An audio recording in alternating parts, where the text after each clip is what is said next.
Hey everybody, so today what we're going to do is we're going to look into solving some past paper questions for atomic structure, and this should be the final preparation for all of you before appearing in your May-June 2024 examination series, or even the October-November series, or even the May-June 2025 and 2026, so on and so forth, right? Unless and until the entire chapter changes drastically for the upcoming syllabus, which is highly unlikely, right? For the 2026 syllabus, essentially, right?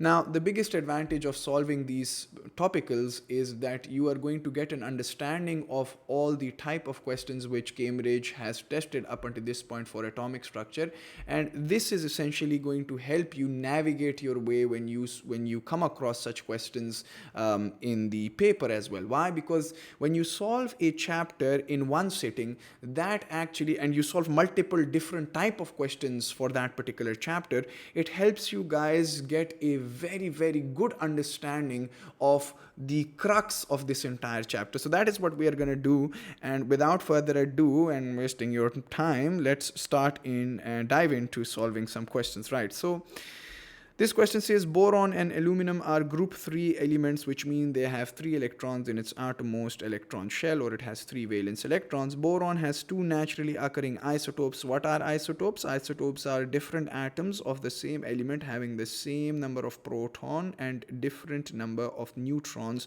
or you could say different nucleon number and same atomic number, different mass number, same atomic number. You could also say same proton number, different mass number. It's totally up to you, because we know that the proton number is the exact same thing as the atomic number, and the mass number is exactly the same as your nucleon number.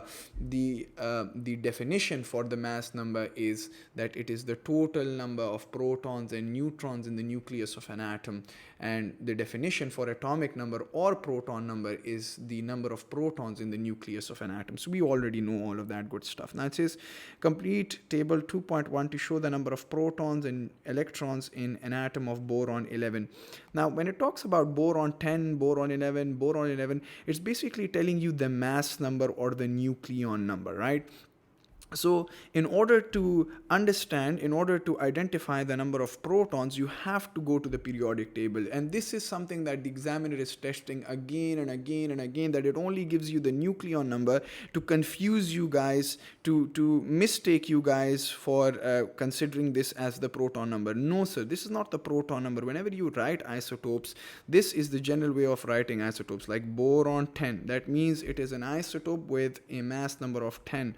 Boron 11, it's an isotope with the mass number of 11. The question is, why don't we write their proton numbers when we talk about isotopes? Sir, the proton numbers are always the same.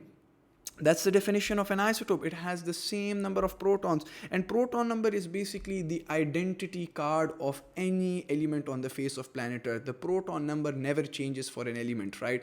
So if it's boron, you go to the periodic table, whatever the nucleon number is, whatever the neutron number is, whatever the mass number is, you have to go to the periodic table to check the number of protons. That will never change. So let's go to our periodic table. That's our beautiful periodic table. Boron is right here, group 3. It's right here. It has 5 protons, right? So be it boron 10, be it boron 11, it's going to have 5 protons. And because it's an atom, the number of protons and electrons must be equal. That is the reason atoms don't have an overall charge. So what are the number of protons? That's 5. The number of neutrons, how do you calculate the number of neutrons? It's in calculated for boron 11. So if boron 11 has 5 protons and the nucleon number is 11, you're just going to subtract the bigger number from the smaller number, right? So 11 minus 5, that's going to give me 6.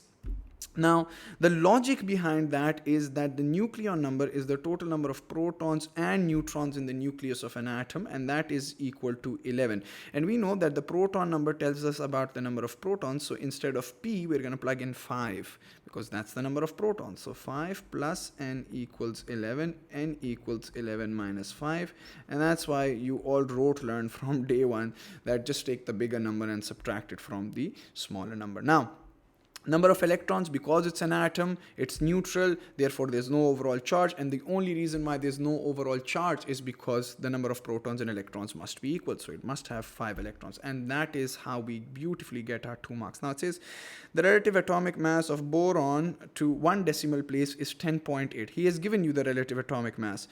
Determine the relative abundance of boron 10 present in boron. Give your answer as a percentage. Now, it's a 1 mark question. You could either do it by using proper calculations, or you could do it by just using logic. I'll first of all complete it by doing calculations, and then I'll teach you guys the shortcut, because it's a 1 mark question, so it's better to apply the shortcut.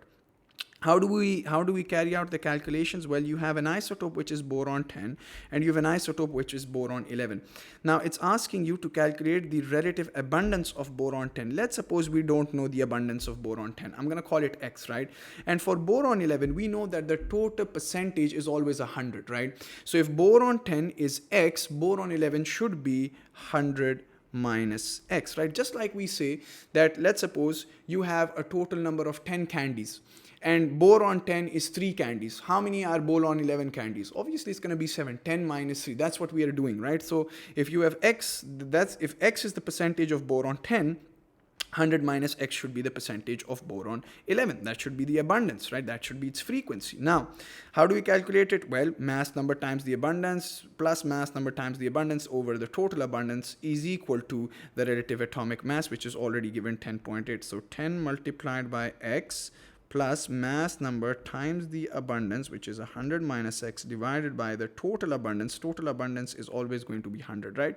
Because if you combine, or if you add both their abundances, it's always going to total up to 100. That's the total frequency, and that the examiner is saying equals to 10.8, right? So if you plug all of if you're good in math, you can perform all the calculations. 10x plus 1100 minus 11x, and this 100 is going to multiply there, and so on and so forth.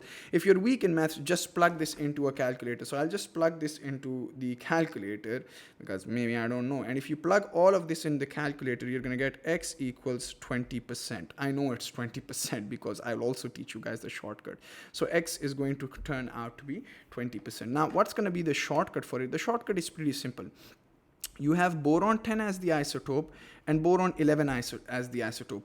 Let's suppose I said that the abundance of the relative atomic mass of boron is 10.5. If it were 10.5, that would mean that you have 50% of boron 10 and 50% of boron 11. That's why when you averaged this out, you ended up with 10.5. He's saying it's 10.8. So he's moving closer towards boron 11. So if it was 10.6, then you would understand that you have 60% of boron 11 and 40% of boron 10. If it were 10.7, you would understand that you have 70% of boron 11 and 30% of boron 10. You got to calculate the average for it. It's going to be the same, right? And if it's 10.8, that means it's way closer to boron 11. So the abundance of boron 11 is going to be way higher than boron 10. And that is what? That is going to be like 80%. So if boron 11 is 80%, boron 10 should automatically be 20%. So that's the shortcut way of going about it. And this is the more calculation way. And since it says determine, you don't have to do all the calculation. You just plug in the answer. Now it says, Table 1.1 gives the electronic configurations of some atoms and ions A to G. So there might be some charged species, who knows? But we know that your 5 and these outermost electrons are determined right here by the last valence, right? So you know that it has 2 shells, 2 and 5, which means the first shell has 2 electrons, the second shell has 5 electrons. So it has 2 shells, 2 electron shells, and the outermost shell has 5 electrons. The outermost shell has 8 electrons, 2, 4, 5, 6, 7, right? So we know all of that stuff. Now it says, answer the following questions about A to G. Each letter may be used once, more than once, or not at all. State which of the atoms or ions of A to G could be a noble gas atom. Well, for it to be a noble gas atom, it should have a complete outermost electron shell, or you could say it should have a complete octet or a complete duplet in case of only one shell. Now check this out, which one has 8 electrons or which one has a complete outermost electron shell? That's B right here, 2, 8. I'm going to plug in B right here. An atom of an element in group 6, right? V means 5 and VI means group 6. Obviously, if you don't know that, you could just check this out from the periodic table here. So if it was an atom, and obviously, and it's in group 6, that would mean that it has 6 electrons in its outermost shell. Which one has 6 electrons in its outermost shell? That's F right here, right? That's the outermost shell. So F has 6 electrons. Boom. An atom with an atomic number of 14, sorry. Atomic number means what? Atomic number literally means the number of protons in the nucleus of an atom, right? It also means the proton number. So which one has atomic number 14, which means which one would have 14 electrons? How do I know that 14 protons also mean 14 electrons? Because it's saying it's an atom. The number of protons and electrons are equal when it comes to an atom, right? So you have to check out which particular atom has 14 electrons. Now you add this up, you get 8 plus 2 plus 2, that's 12. 8 plus 2, that's 10. 10 plus 4, that's 14. So D should be the correct option. And it says atoms from the same group. Well, if the atoms are in the same group means that they should have same number of outermost electrons, right? They should have the same number of valence electrons. So the outermost electrons should be the same, and that's same for E and for A. A also have 5 electrons in the outermost shell. E also have 5 electrons in the outermost shell. That means both of them are in group 5. So A and E, sir. A and E. As is a halogen atom. Halogens are basically group 7. So if you check this out, it should have 7 electrons in the outermost shell, and that's G right here. So G has 7 electrons in its outermost shell. That's the halogen atom. An atom of an element which is a good conductor of electricity. Well, if it is a good conductor of electricity, you would know that it should be a metal, right? The element should be a metal because metals are good conductor of electricity. Why? Because they have delocalized electrons. So and for it to be a metal, you have to check your staircase out, right? So that's my staircase right here. And towards the left of this staircase, you have the metals, and towards the right of this staircase, you have the non-metals, right? So it must be like either in group 1 or group 2, so 1 or 2 electrons in its outermost shell. And if you check C out, C completely fits that criteria. It has 2 electrons in its outermost shell, and you can also identify what C is, because if he's saying it's an atom, then it means that 2A2, it has 12 electrons in its outermost shell, therefore, not in its outermost shell, in overall, it has 12 electrons. 2 in its outermost shell, and overall it has 12 electrons. Now, if it has 12 electrons, it must have 12 protons because it's an atom, and you can also identify this 12 protons are of magnesium. So he's talking about magnesium right here. So which word is a good conductor of electricity? That's C right here. Such questions revise your concepts very, very thoroughly. Remember that. A stable ion of group 5 element. A stable ion of group 5 element. Now see, he's saying it must be an ion. And for it to be stable, group 5s, how are group 5 stable? Group 5s, they gain 3 electrons to become stable, because then it has a complete octet, right? So, or complete outermost electron shell. So if it's saying it's a stable ion, that means it must have complete electrons. It must have complete shells, not electrons, but it must have complete electron shells, right? So it must have gained 3 electrons. And if you check this out, which one of these have a complete electron shell? Well, obviously that is B right here. So it must be B, right? It's B, because no other letter fits the criteria. If you just think about E is in group 5 in fact, but it is not a stable ion. It's going to gain 3 electrons to become a stable ion. So remember that. So it must be B, right? And this particular element, when it made the ion, it has an electronic configuration of 2,8. When this particular atom made the ion, it has the electronic configuration of 2,8. So if it were in group 5, initially, it must have had the electronic configuration of 2,5. And if you check this out, which one has the electronic configuration of 2,5? That's basically nitrogen right here. If it were an atom, right? Here it's an ion, here it's in its atomic form. An atom that forms an ion with a 2- charge. Now, if it forms, it's an atom. It's not saying tell me about that ion. It's saying it's an atom that will form a 2- charge. So it must be in group 6, right? Because group 6 has 6 electrons in its outermost shell, and it's going to gain 2 electrons to make a 2- ion. So it must be F right here. So that's F. That's it. Total 8 marks. Moving on. And I'm going to stop whenever I get tired. So remember that whenever I get tired, I'm just going to stop. Yeah? And I'm experimenting with this new webcam thingy. So Don't mind me if my gestures are a little awkward. It says cobalt and copper are transition elements, so it must be in the D block of the periodic table. Copper has two naturally occurring isotopes, copper 63, copper 65. Remember, 63 and 65 are the nucleon number or the mass number. It's the total number of protons and neutrons in the nucleus of an atom. It's not the proton number. You have to check the periodic table for that, right? And it says cobalt only has one naturally occurring isotopes. That's cobalt 59. Now, complete 2.1 to show the number of protons, blah, blah, blah, blah, blah. Okay. So how many protons are there in cobalt? You go to the periodic table. Cobalt, the number of protons are obviously right here, 27. So the number of protons for a cobalt atom is going to be 27. And because it's an atom, it's also going to have the same number of electrons, which is 27. And for you to calculate the neutron, now you could just use the trick, which is 59 minus 27. So let's subtract that, 59 minus 27, that gives me 32. So that gives me 32. Copper 2 plus. Again, copper is 2 plus in order to find the number of protons. Remember, the number of protons never change. This 2 plus literally just means that there has been a loss of 2 electrons, right? And you could calculate it mathematically as well. But just as a rule of thumb, you could just say that 2 plus, whenever there's a positive charge, it means there's a loss of electrons. And whenever there's a negative charge, it means there's a gain of electrons. So how many protons are there in copper? It's right here. It's given 29. Go to the periodic table. So it has 29 protons. And to calculate the neutrons, we take the larger number, which is the mass number, subtract it from the atomic number. So 65 minus 29, that gives me 36.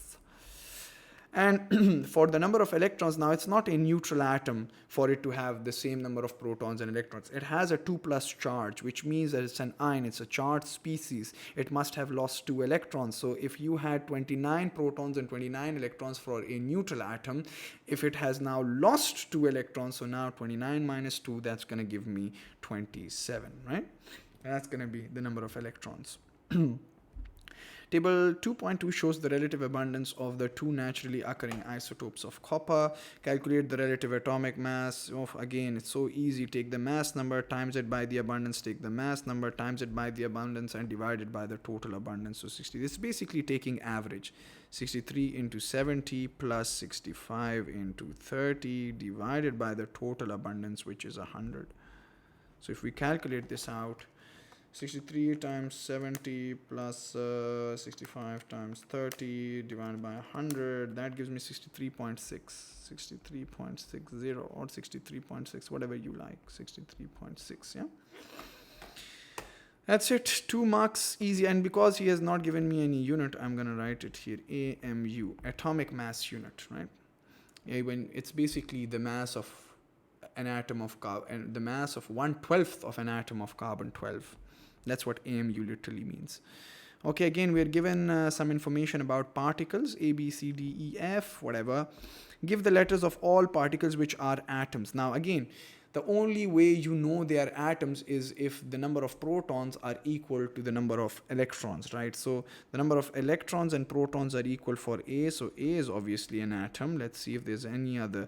B, look at B. B has 10 electrons and 10 protons. So because it's equal, there's going to be no overall charge. So it's an atom. It's neutral. And if you check any other out, C has 13 protons and 10 electrons. That means that C has lost 3 electrons. For it to be a neutral atom, it must have had 13 protons and 13 electrons. The protons and electrons must have been equal, but because now you have 10 electrons, it must have lost 3 electrons, right? And because you're given the number of protons, you could literally just go to the periodic table and identify which elements he's talking about. So if it has 5 protons, you can go to the periodic table and check this out. It's boron. So here he's talking about boron, literally. If it has 10 protons, you go to the periodic table, 10 protons are for neon. It's a noble gas, remember that. That's neon. 13 protons, 16, 17, 15. Okay, 13 is basically like aluminum, 16 is sulfur, 18 is argon. 13 is aluminum, 16 is sulfur, 18, there's no 18, 17 and 15. So 17 and 15, check this out. 17 is chlorine and 15 is phosphorus. 17 is chlorine and 15 is phosphorus. So I've even identified the elements that he's talking about, right? Or the atoms. Now it says, give the letters of all the particles which are ions with a charge of 2 minus. Remember, if it has a charge of 2 minus, that means that if it has like 10 protons, let's suppose if it has 10 protons, now if it has a charge of 2 minus, it must have gained 2 electrons. So the number of electrons must be greater by 2. The number of electrons must be greater by 2 compared to the number of protons. So let's check this out. Protons are 13 here, 10 here, no, 16 here. Yes, 16 protons and 18 electrons. That means that it has gained 2 electrons. For a neutral atom, it must have had 16 protons and 16 electrons. But now, since it has gained 2 electrons, therefore the number of electrons have increased by 2. So that's basically D. Sulfur is, and you could also use your brain, because sulfur is in group 7, group 6. So that is why it has 6 electrons in its outermost shell. It must have gained 2 more electrons to have a complete outermost electron shell. So that's D. D not here, D right here. Sorry, my bad. What am I doing? Cations. Cations means positive ions, right? So for positive ions, remember that the number of protons should be greater compared to the number of electrons, right? For example, if you had 10 protons, now you would, if the electrons were 9, that would have meant that it has made a 1 plus ion. If they were 8, it would have meant it has made a 2 plus ion, because now you're losing electrons. Loss of electrons makes a positive ion. So check this out. We have to check in which particular particle the number of protons more than the number of electrons. So it's basically C right here, and it's aluminum. Makes total sense. It must have made a 3 plus ion, right, which is going to be your cation. So aluminum, which is C. Let's see if there's any other. So aluminum is C. This is noble gas. That's a negative ion. Here chlorine, again a negative ion, it has gained an electron, and here it's just a neutral atom, that's phosphorus, right? So only C. State the atomic number of A. Atomic number literally means the number of protons. How many protons are there in A? There are 5 protons. And examiner says students even make mistakes here, yeah.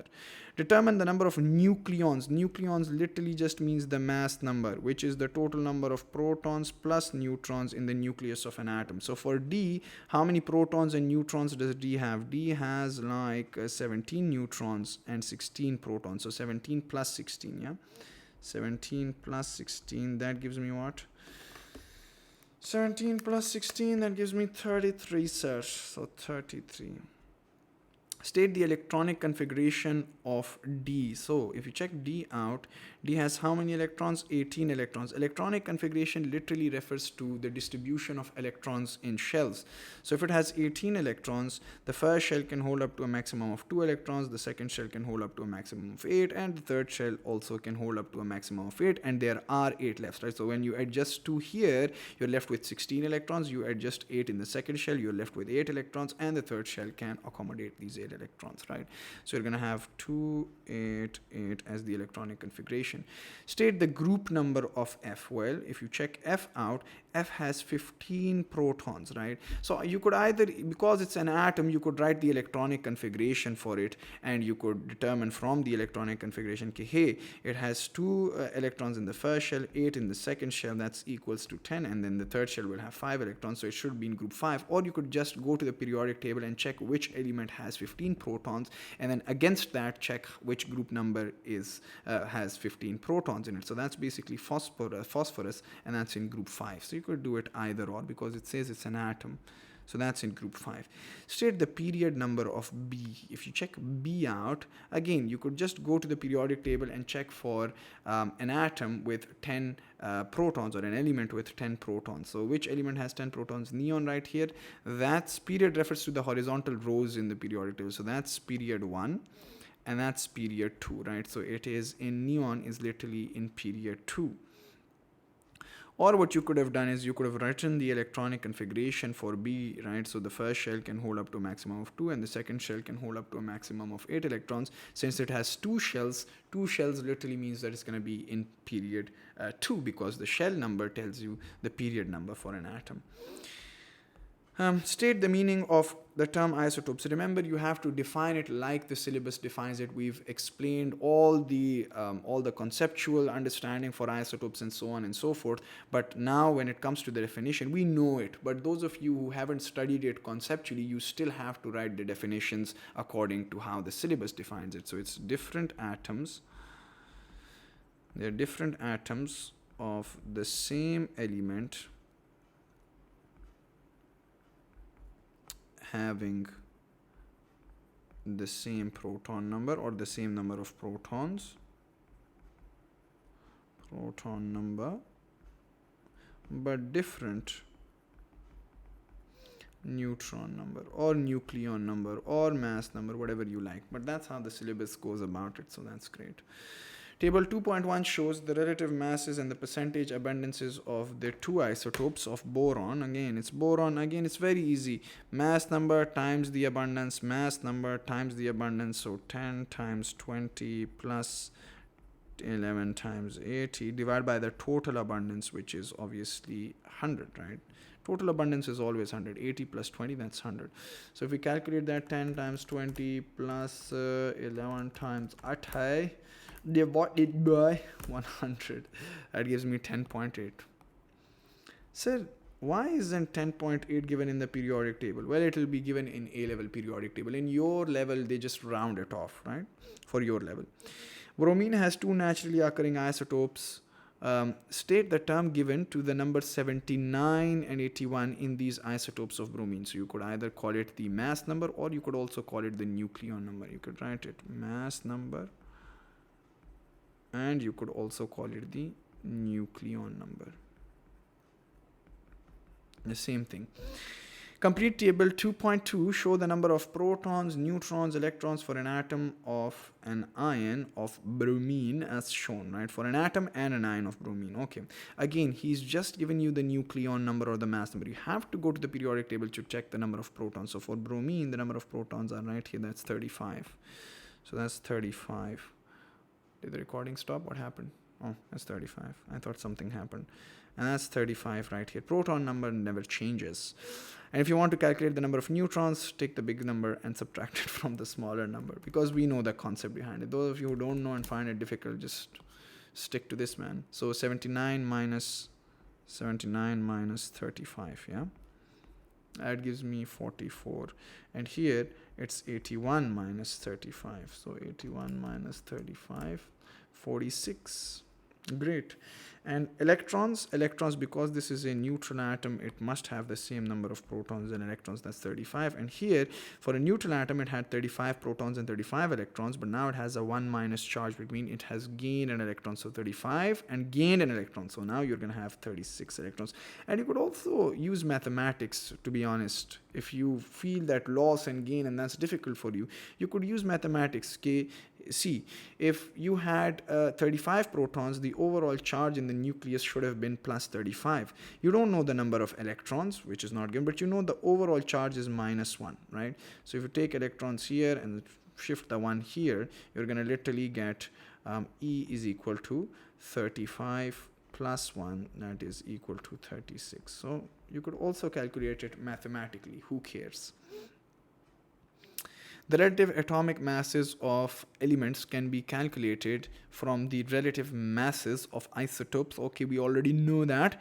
Identify the isotope to which all relative masses are compared. So when we talk about relatives, we compare it to something. And that something is basically my carbon-12 atom. So it's basically the carbon-12 atom or the carbon-12 isotope. Same thing. Yeah, and that's why I told you that AMU is literally the, okay, I sometimes get confused. Do I look here at myself or do I look at the cam? So that's why I say AMU is basically the mass of 1/12 of a carbon atom. Okay, again, relative atomic mass 24 times. Now you guys should have a very clear idea of what is A. So 24 times 85 plus 26 times 15 divided by total abundance, which is obviously 100, 85 plus 15, right? Calculated 24 times 85 plus 26 times 15 divided by 100, 24.3. So that's going to be 24.3 AMU. Right, atomic mass unit. An ion contains an ion, which means it's a charged species. It either has positive charges or negative charges. Let's see. So it says it has 10 electrons, 13 protons, and 14 neutrons, right? So from the number of protons, you can even identify which element you're talking about. So 13 protons. Which element has 13 protons? That's aluminum right here. So aluminum has 13 protons. And see, it says it has 10 electrons, which means it has lost 3 electrons, right? For a neutral atom of aluminum, it must have had 13 protons and 13 electrons. But now it only has 10 electrons, which means it has lost 3 electrons. So therefore, the ion is an aluminum 3+ ion. So it says state the nucleon number of the ion. Nucleon number is just the number of protons and neutrons. So it's 13 plus 14. And that is equal to 13 plus 14, that's equal to 27. And it says identify the element that forms this ion. We just identified it from our proton number, and that's aluminum. Aluminum, yeah, or Al. Lithium has two naturally occurring types of atoms. When we're talking about isotopes, state the name given to these atoms of the same element with the different nucleon numbers. It's called isotopes, you dumbo. Seriously. Complete figure 2.1 to show the number of protons, neutrons, and electrons in the atom and ion of lithium. Again, for the protons, you go to the periodic table, and that's right here. 3 are the number of protons, right? So it has 3 protons, 3 protons, 3 protons, 3 protons. Neutrons is 6 minus 3, that gives me 3. And 7 minus 3, that gives me 4. Electrons, it is an atom, so it must have 3 electrons as well. And this is a 1+ ion, which means it has lost an electron. And loss of electron means that first it had 3 protons and 3 electrons. Now it has lost an electron, so it must have only 2 electrons, right? So 3 से 1 electron निकल गया. Figure 2.2 shows the relative abundance of the two naturally occurring. Okay, again, 6 times 10, 7 times 90. Like at this point, it's just boring. Divided by the total abundance, which is equal to 190 plus 10, right? So 6 times 10 plus 7 times 90 over 100, yeah? That gives me 6.9. 6.9 AMU. Number of protons, that's right here, 29. Number of neutrons, 65 minus 29. Yeah, at this point we've done a lot of questions, so I can just do it directly. Reduce the number of protons and neutrons. Again, protons 24, neutrons is 53 minus 24. That gives me 29. 53 minus 24. This is, I'm just writing 53 minus 24 for your working. You don't need to write this. The question is about compounds that contain phosphorus. The formula of a phosphide ion can be written as okay. Complete figure 4.1 to show the number of particles in this phosphide ion. So we have to keep in mind that he's talking about P3 minus, right? So the number of protons remain the same, which is 15. The nucleon number is 31. So if you want to calculate the number of neutrons, you take the nucleon number or the mass number and you subtract the number of protons from it. 31 minus 15. That gives me 16, yeah? And the number of electrons, obviously for a neutral atom, it must have had, if you talk to yourself like this, it's going to be very easy. So for a neutral atom, 15 proton on it, 15 electron on it, now it has a 3 minus charge, would mean it has gained 3 electrons. So 15 and gained 3 electrons, now you're going to have 18 electrons. 3 muft ke marks. This question is about blah, blah, blah. Number of electrons in the nitride ion. He's given you the nitride ion, yeah? So number of protons, it's going to be the same, 7. Number of electrons for a neutral atom, 7 protons and 7 electrons. So therefore, if it has a 3 minus charge, it must have gained 3 electrons. So 7 electrons and gained 3 electrons. So now you have 10 electrons. And neutrons is literally 15 minus 7. Sorry if I'm using a calculator. I have to make sure that the answer was all right? So 15 minus 7 gives me iterino, yeah? Okay, magnesium, calcium, and strontium are group 2 elements, which means that they must have 2 electrons in their valence shell. Now, or the outermost electron shell, or the valence electrons will be 2 for all group 2 elements. Now, it says complete table 2.1 to show the electronic configuration of a calcium atom. Calcium is 2040, right? So it has a nucleon number of 40 and has 20 as its proton number. And because it's an atom, the number of electrons should also be 20. So 20 electrons, yeah? So now let's write the electronic configuration. Let's show the electronic configuration. Refers to the distribution of electrons in shell. So the first shell holds 2 electrons, a maximum of 2 electrons, accommodates a maximum of 2 electrons. The second shell will accommodate 8, the third will accommodate 8. How many are left?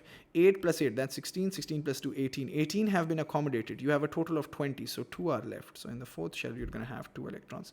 Describe how the electronic configuration of strontium atom is similar to the electronic configuration of calcium atom. It's similar because both have 2 electrons in its outermost shell. So both have 2 electrons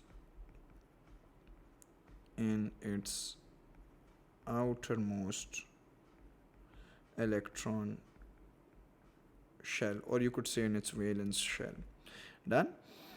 And it says, how are they different? How is this different from the electronic configuration of calcium atom? Now, if you check strontium out, calcium is right here and strontium is below calcium. So it's in, calcium is in, like, if you check the period out, 1, 2, 3, 4. Calcium is in period 4, therefore it has 4 shells. But strontium, it's in period 5, therefore it has 5 shells. That's how they're different. Calcium has 4 shells, whereas strontium has 5 shells. So that's the difference, right? So strontium has 1 more shell compared to calcium, right? So calcium has 4 shells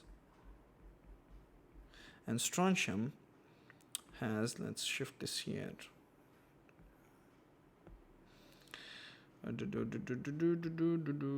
also making the marking scheme like this, so I want this to be very Gucci.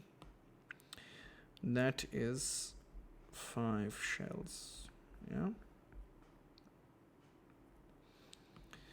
Done. Now that's the specimen paper. What is the relative charge? Neutron has no relative charge. Electron is -1. Relative mass for proton is 1 and neutron is 1. That's why we say that 99% of the mass of an atom lies within the nucleus. An electron is almost negligible. It's 1/1840 currently in your syllabus. But the syllabus also gives a range. So it does not make a difference if you write 1/1835 or 1/1840 or whatnot. The syllabus gives a range. But nowadays in the syllabus it's mentioned 1/1840. Deduce the nucleon number for particle A. Nucleon number, again, it's the number of protons plus neutrons. So for particle A, number of protons is 35, number of neutrons is 38. So 37 plus, not 35, 37. I think I said 35. So 37 plus 48, that gives me 85. Explain why particle B is a negative ion. Well, it's a negative ion because, you dumbo, if it were neutral, it must have had 53 protons and 53 electrons. Now it has 54 electrons. It has 1 more electron, everybody. It has 1 more electron. That means it has gained an electron, and gain of electron means that it's a negative ion. It has charge, a 1 minus ion, right? So why is it a negative ion? It has more electrons, or fewer protons, we'll say. It has more electrons compared to protons. That's it. Or you could also say it has 1 more electron compared to protons. Identify 2 atoms that are isotopes of the same element. Well, for them to be isotopes, they first of all must have the same number of protons. So if you check this out, C, D, E, all of them have the same number of protons, right? And now, between C and D and E, which 2 are isotopes? Well, sir, they are yours. Your C and E are my isotopes. Sir, why did you not take D? Because, you dumbos, isotopes are different atoms. Different atoms. Thank you very much. I just get excited a little bit, right? They're different atoms of the same element. Janab, D is not an atom because the number of protons and electrons are different. It is basically a positive ion. It's a cation. The electrons are less than the number of protons. It has made a cation. It has made a 3 plus ion, right? It has made a 3 plus cation. So, sir, this is not an atom. These 2 are atoms because the number of protons and electrons are equal. Therefore, it's C and E. C and E. Explain your answer. What do you mean explain my answer? They have the same number of protons. They have same number of protons, but different. I'm literally so tired. Different neutrons. Right? And if you check this out, they have different neutrons. I didn't even have to check this out, but check this out. C and E, they have different neutrons, 143 and 146. And the examiner has even given you a hint right here. He has made sure that the number of neutrons are same for C and D. But the best way to negate that D is not our option is because the electrons are differential than the number of protons, so it's not an atom. Atoms and ions are made from small particles called electrons, neutrons, and protons. Again, neutron ka charge 0, proton has a +1 charge, neutron and proton has a relative mass of 1, 1. Okay, now it says how many neutrons are there in a calcium 2+ ion. See, it's calcium 42, so the neutron number is literally 42. It's now says how many protons are there in chlorine 1735, so it has 17 protons, right? The lower number is basically your proton number, so that's 17. And how many electrons are there? Well, it's an atom, so the number of protons must be equal to the number of electrons. That's why it's an atom. It has no charge. It's not a charged species. It's not an ion. Yes. And if you check this out now, see, in order to write the symbol, you need to understand that, again, the number of protons is the identity card. It's the Shanakhti card, right? So we go to the periodic table and check its identity, 16 protons. Which particular element has 16 protons? It's sulfur. So the symbol must be S, that's for sure. And if I had 16 protons, 16 should be right here. Now, how many neutrons does it have? What is the mass number, or not neutrons, what is the nucleon number or the mass number? The nucleon number or the mass number, which is right here, 42, 35, what should it be for sulfur? Well, you just sum the protons and neutrons. So 16 plus 16, that's 32. Please don't check the neutron. Please don't check the nucleon number from the periodic table because it can be different, right? They might give you like an isotope, another isotope. Okay. Now, the number of electrons, it has 16. Let's see if it's an atom or if it's an ion. It has 16 protons, but 18 electrons. If it has 18 electrons, that means it has gained 2 electrons. So it must be a 2- ion. Therefore, you literally get 6 marks for doing absolutely crap, for doing nothing. Muft ke marks. Muft. Oh, why have I not mentioned the question here? Have I mentioned the question? Maybe I haven't. Relative charge, again, for an electron it's -1. For a neutron it does not have any charge. The mass is 1. The proton mass is always 1. That's why we say, again, the maximum, the 99% of mass of any atom lies within the nucleus because it has the maximum mass. Electron is almost negligible. Now, number of electrons, see, again, you're given atoms, so you can literally just write the number of electrons and protons. 12 must be the electrons, 12 must be the protons, 12 must be the electrons, 12 must be the protons. The only thing that's different is the neutron number, because 24 minus 12 gives me 12 and 25 minus 12 gives me 13, if I'm not wrong, right? So let's write it here, 25 minus 12 and 24 minus 12. That's the working for it. For you guys, explain why magnesium ions have a charge of 2+. Well, it must have lost 2 electrons. Very simple.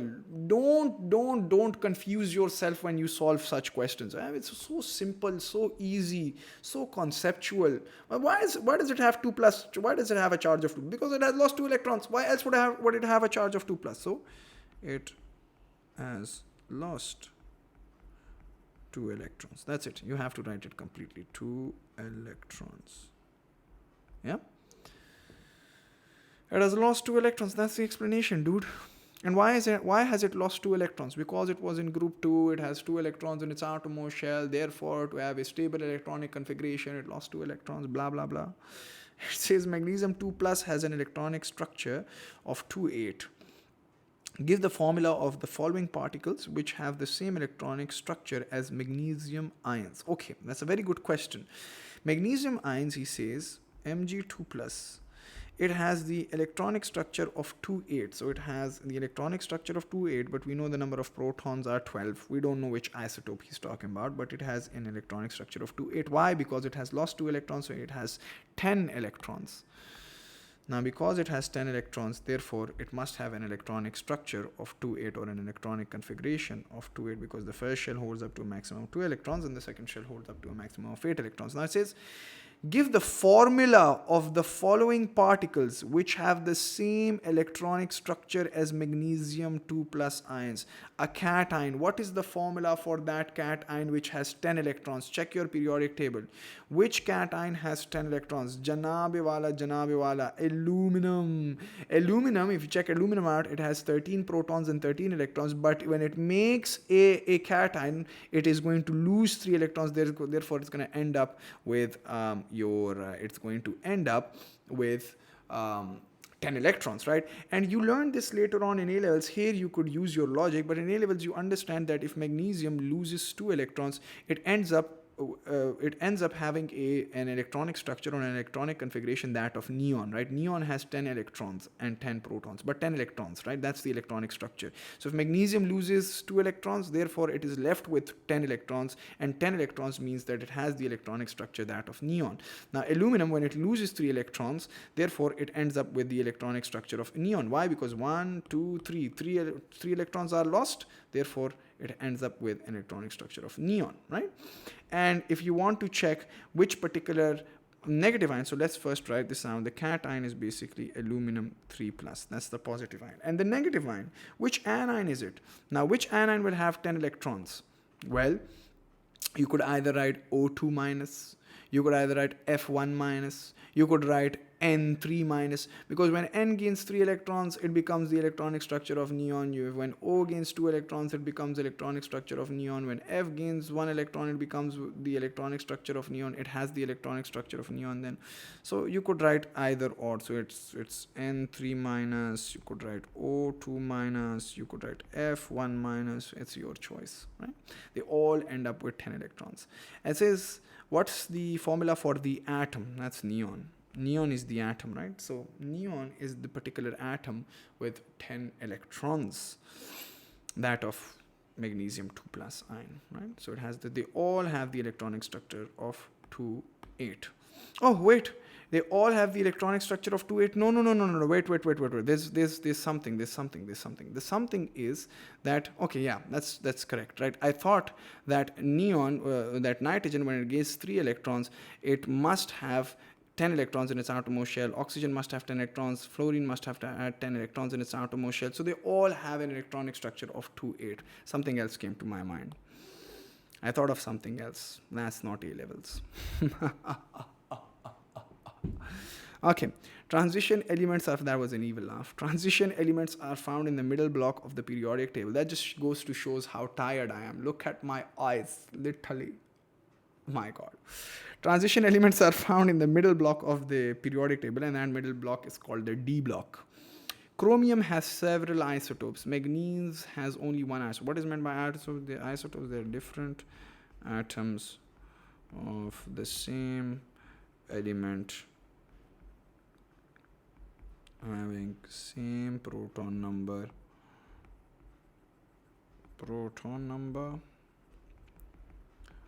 but different neutron number. You could write nucleon number too. Yeah. State the nucleon number of manganese. Nucleon number is going to be given in the periodic table, and manganese is right here. The nucleon number is 55, right? Which is also known as the mass number. Complete the table to show the number of protons, neutrons, and electrons. Protons do not change. That's 24. Neutrons is 52 minus 24. Again, bade ko chote se minus kare. Sorry, chote ko bade se minus kare. So that's 28. And electrons, now it has a 3 plus ion, which means for a neutral atom, 24 protons and 24 electrons. Now it has a 3 plus ion, so now it means that in total it has 21 electrons. It has lost 3 electrons, right? 3 plus ion literally means lost 3 electrons. So if it had 24 electrons at the beginning when it was an atom, 3 plus means lost 3 electrons. So now you have 21 electrons left. How many more questions are left? There are quite a few.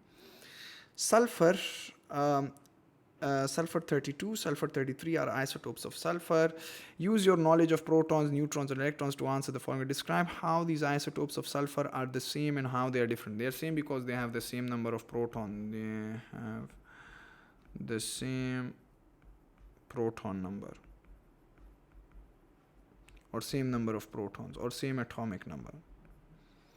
Same but it says use your knowledge of protons, neutrons, and electrons. So you can't mention that it has the same atomic number. Although we know that atomic number and proton number are the same things, but you can't mention atomic number because it's saying use your knowledge of protons. So same proton number or same number of protons. It's your choice. Protons, yeah. What's different about them? They have different neutrons. See, now you can't write nucleon here. It says use the knowledge of protons, neutrons. So they have different number of neutrons. And that's how they're different. Now it says explain why each of these isotopes have an overall charge of 0. Well, why do they have an overall charge of 0? Because the number of protons and electrons are equal. The number of protons and electrons are equal, and not just equal, they're equal in magnitude. They're equal in magnitude and opposite in charge. That's why they cancel each other out. They're equal in magnitude and opposite in charge, and hence they cancel each other out, right? So if you have protons, let's suppose you have 10 protons and 10 electrons, they both have the same magnitude. Both are 10, 10, right? But they have opposite charges. One is plus 10 and the other one is negative 10. So they both cancel each other out. Done? Explain why both isotopes have the same chemical properties. Remember, chemical properties depend on the valence electrons, right? So you could say they have the same chemical properties because they have the same number of outermost electrons. They have the same number of outermost electrons. Or you could also have said that they have the same electronic structure or same electronic configuration. Sulfide ions S2- have an electronic structure of 288. Explain why sulfide ions have a charge of 2-, because they've gained 2 electrons. They have gained 2 electrons. What's the time, sir? It's almost 7. Give the formula of an anion which has the same electronic structure as S2-. So S2- would mean that sulfur, when it gains 2 electrons, it becomes it has the electronic structure of argon, right? So sulfur gain 1 electron, gain 2 electrons, argon, right? So you have to tell the examiner about the anion with the same structure. So you could say phosphorus 3-, right? You could say Cl 1-, and Cl, when Cl gains an electron, it's going to become argon. When phosphorus gains 3 electrons, it's going to become argon, right? Maybe when silicon gains 4 electrons, it's going to become argon, but it's better to stick with phosphorus or chlorine. There are multiple reasons for that. I'll just suggest to stick with phosphorus or chlorine. So P 3-, or you could even say Cl 1-, right? They will have the same electronic structure. Now, a cation which has the same electronic structure, cation means the positive ion. So for the positive ion, you go here, right? So you could write argon. So now let's move on to the next period. You could write potassium 1+. When potassium loses an electron, it has now the structure of the electronic structure of argon. When calcium loses 2 electron, now it loses 1 electron, 2 electron, again it has the electronic structure of argon, because argon has 18 electrons. So effectively you can take any metal whatsoever which will give you the electronic structure with 18 electrons. So calcium loses 2 electrons, so you can either write potassium or calcium for simplicity purposes. So K1+, or you could also write Ca2+. Yeah. And you could even write the electronic structure down. It again, Ca2+ has an electronic structure of 288. K1+ has again the electronic structure of 288. You could confirm it right here, right? 18 electrons when they make ions, 18 electrons. But yeah, that's just for confirmation. If you don't believe me, you can confirm it. The table shows some information about elements in group 5. Phosphorus, write the electronic configuration of phosphorus. Phosphorus is right here. It has 15 protons, 15 electrons. Electronic configuration refers to the distribution of electrons in shells. So the first holds up to a maximum of 2. The second will hold up to a maximum of 8. In total, you have 10. How many were total electrons? 15 were the total number of electrons. You've accommodated 10. So 15 minus 10, 5 are left. So the third shell will have 5 electrons. That's it. And there are multiple ways of going about it. Seriously, there are many, many ways. I'm just sticking to the very systematic way. Bismuth. Bismuth should have the melting point and the boiling point of what? And this is basically suggestion. Check this out. Nitrogen is minus 210, phosphorus is 44, arsenic is 817, antimony is 630. Let's check this out, okay? Where is my arsenic? Right here. So nitrogen is minus 210. The melting point is generally increasing. Minus 210 to 44 to 817. And then here it takes a dip, right? Why does it take a dip? You learn in A levels. But here it takes a dip. From arsenic to antimony, it's going to take a dip. From arsenic to antimony, it takes a dip. So bismuth should increase. Bismuth should increase, in my opinion, because the general trend is of increase. So bismuth should increase, but you shouldn't go above 817. So let's suppose it's going to be like 700, assuming. Right? And the boiling point, check this out. The boiling point is also increasing.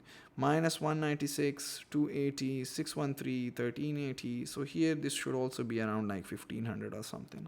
So here it's basically a good suggestion that you need to take, right?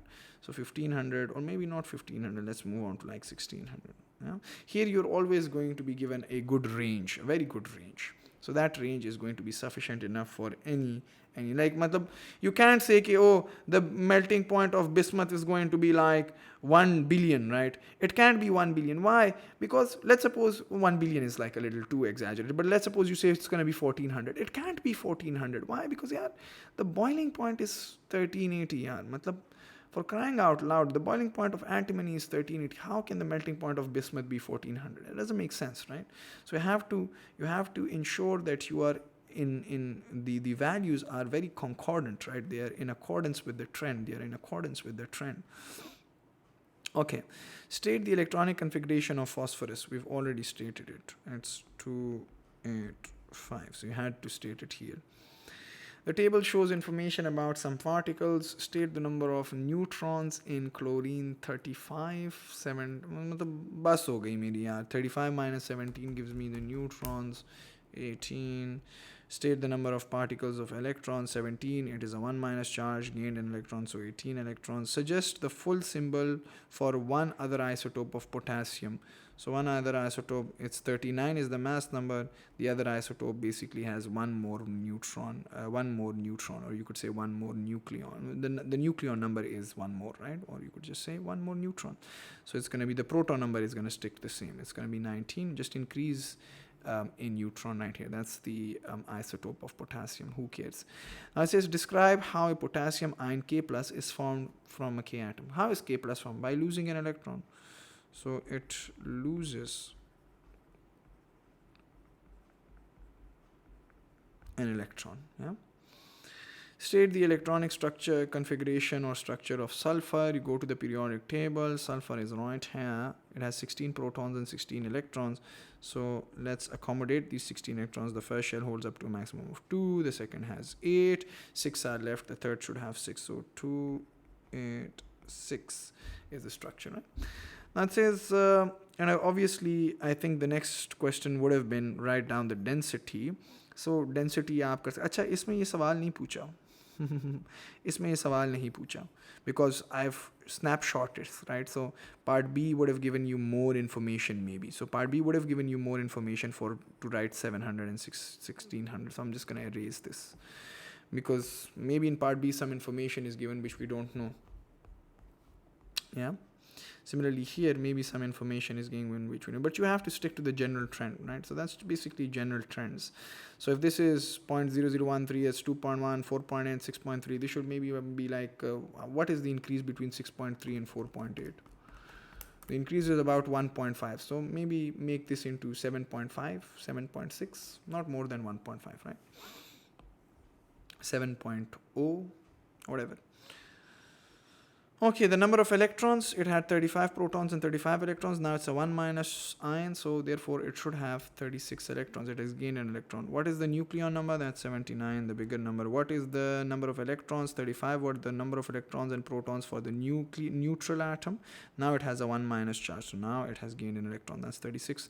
Write the full symbol for one other isotope of calcium. Well, one other isotope for calcium is calcium 4220. Who cares? Sir, why? How do you know it's 42? I just know, man. I just know. You could write any neutron number, but make sure it's around 40, right? So 41, 42. It's just a suggestion. First, it used to be in your courses. Now it's not, right? So just chill out. But if it comes, you just write. Obviously, it hasn't come. Your paper is already done for IGCSE and O levels. But this is also for future years. Describe how a calcium ion, calcium 2 plus ion, is formed from a calcium atom. It loses 2 electrons.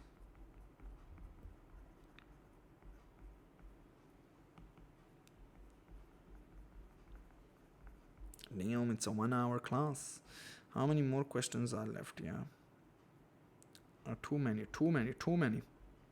Let's quickly get this over with. Okay. Copper has blah blah blah. State the term used for atoms of the same atom. They're called isotopes. मतलब बस हो गई यार. बस हो गई है.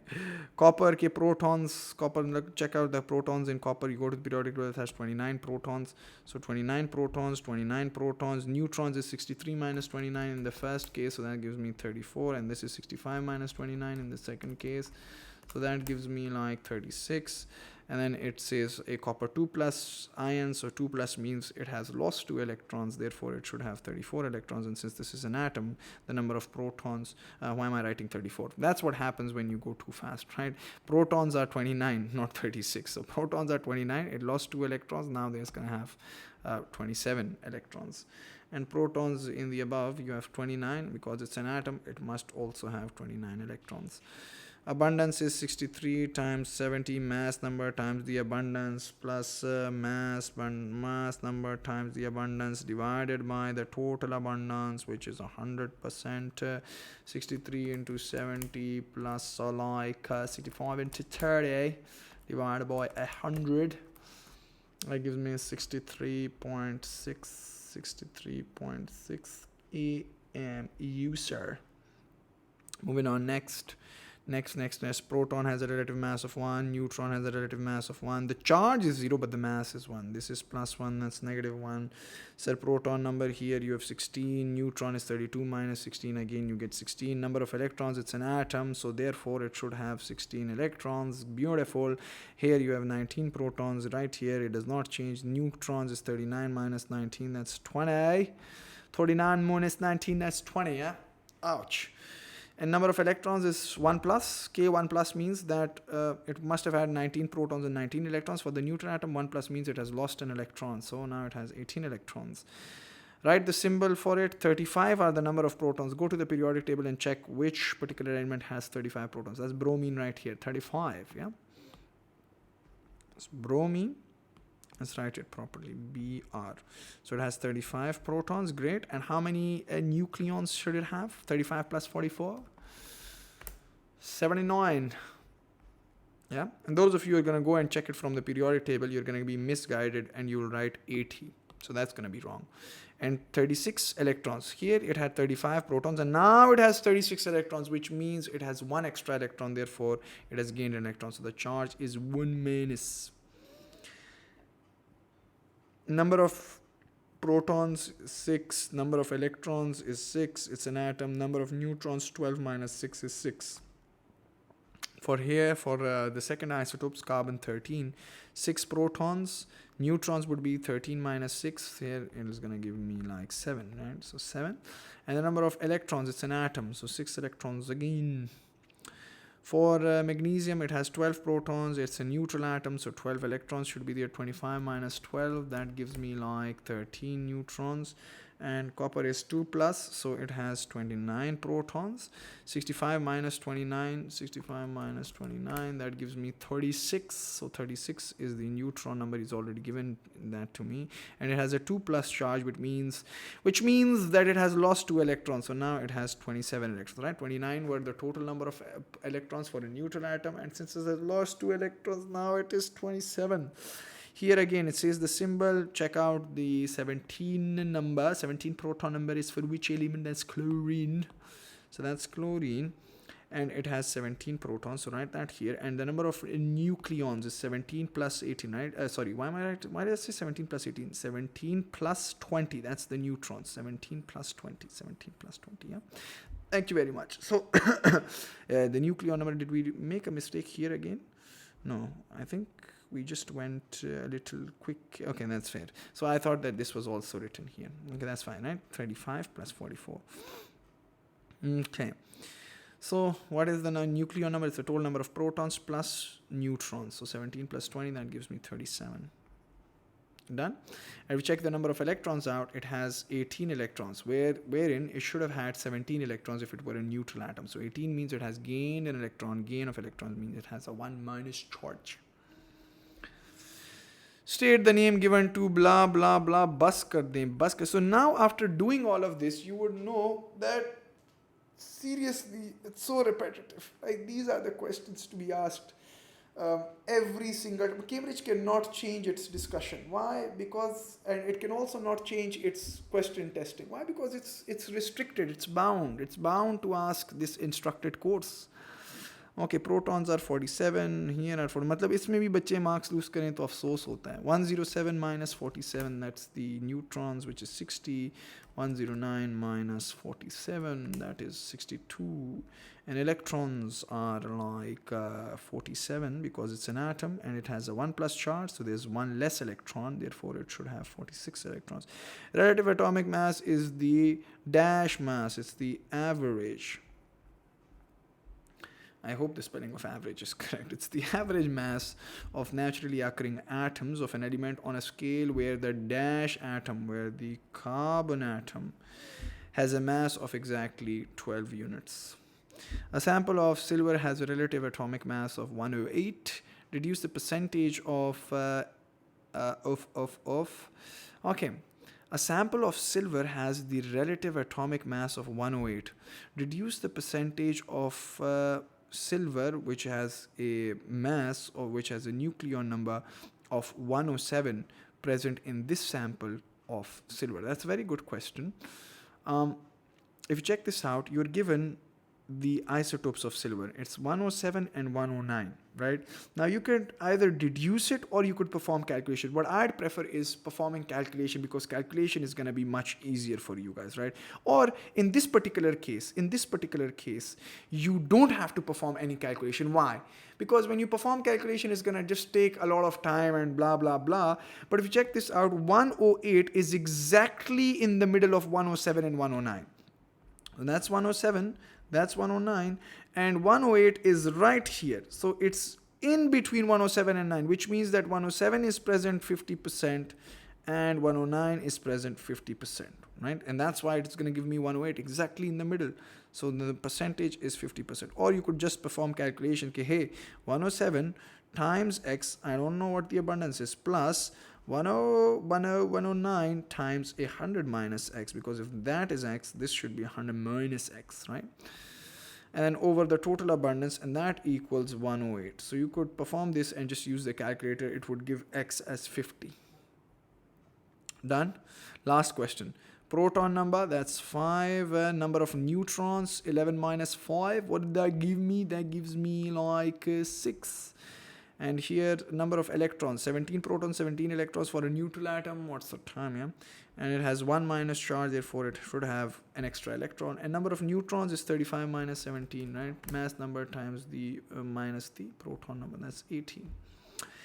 And if you want to write the symbol or the formula, you go to the periodic table and check 24 out. So check 24 out, 24, 24, 24, 24. That's chromium right here. So Cr is the symbol, Cr. Bus. And what should be the complete symbol? So it should have 24 protons, and the nucleon number should be 30 plus 24. 30 plus 24. So be very careful. Be very careful, yeah? And the number of electrons. For a neutral atoms, it should have had 24 protons and 24 electrons. Now it only has 21 electrons. So 24 electrons were for a neutral atom. And now because it has 21 electrons, you know that it has lost 3 electrons. Therefore, it should have a charge of 3 plus. And the paper is only made till this point. Yeah.